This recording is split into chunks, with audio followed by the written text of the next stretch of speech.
Friends and families, as COVID has become so rampant and so difficult, I am taking this position to show you what are the things that we are doing today in the ICU to help a lot of our patients. If you look at my feet, you look at my knees, my elbows, and my position. We are now in a difficult situation.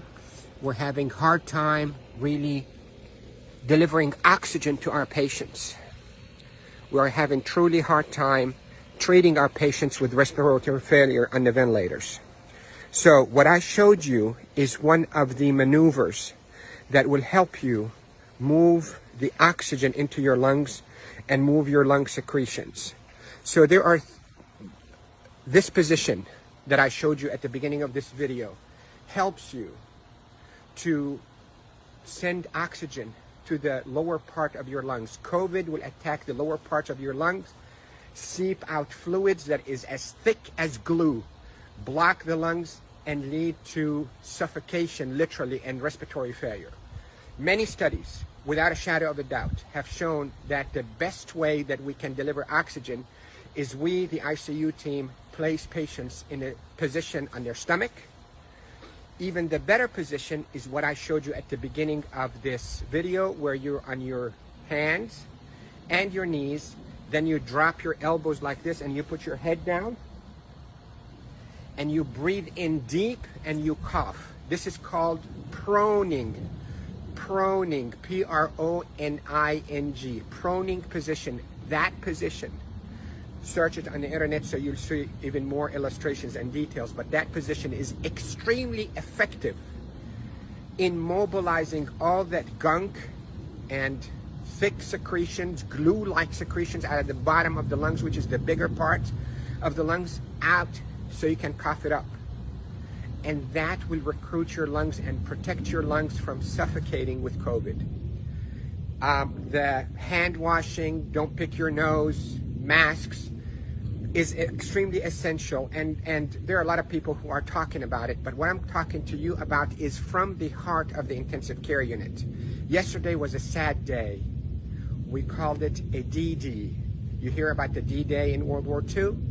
This is a D-Day for our ICU team. A lot of deaths occurred yesterday in our hospital from COVID, and it's not a joke, and it's not a hoax, and I can tell you we're not fabricating the data.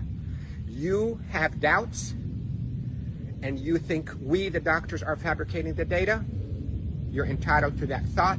Call me. I will take you and show you how people are unnecessarily dying because of this virus. So, to protect you if you get a lung complaints from that COVID, lay down on your stomach as much as you can, 8, 10, 12 hours a day. And if you can be on your hands and knees and put your hands down like this and put your head down so your back is going downwards. In yoga, they call it downward dog. You can drain your lungs. The way to liquefy those secretions also, you can drink ginger and curcumin that is sweetened with a little bit of natural honey. It will soften all those secretions and will come out. The reason we are seeing all those respiratory failures and the respirators and the ICU is because the lungs are being suffocated with that gunk and thick glue-like fluids and secretions and dead cells. So what we hope to do is we hope to move those and not trap them inside your lung and form a glue or like concrete that blocks your lungs, but move them, soften up with those secretions with ginger and curcumin with sweetened honey, and move them by laying down on your stomach or even on your knees and your elbows and put your head down. And if you have a family member that know how to keep themselves protected from being too close to you, let them do a little bit of fine tapping on your chest and mobilize all those secretions. With this, I hope you stay safe. Yes, I am Dr. Rafai. I am a doctor here in Panama City, Florida, and I care for patients with acute COVID in intensive care units of all our hospitals. Love you all. Stay safe. Share this because proning saves lives in the ICU. proning saves lives in the ICU. Love you all.